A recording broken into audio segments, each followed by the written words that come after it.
वंशवृद्धी आणि कुलदीपक.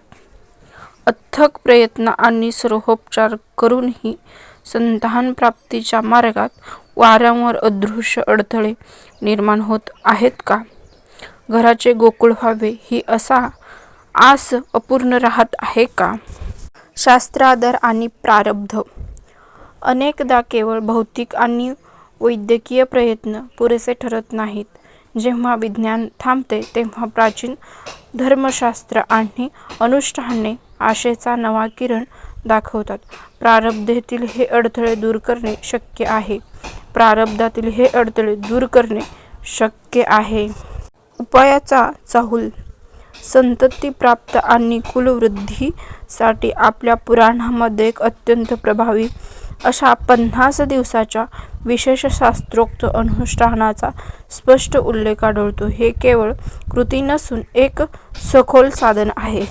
शास्त्रोक्त उपाय जाणून घेऊया. हे अत्यंत प्रभावी अनुष्ठान नेमके कोणते आहे आणि ते योग्य रीतीने कसे आचरणात आणावे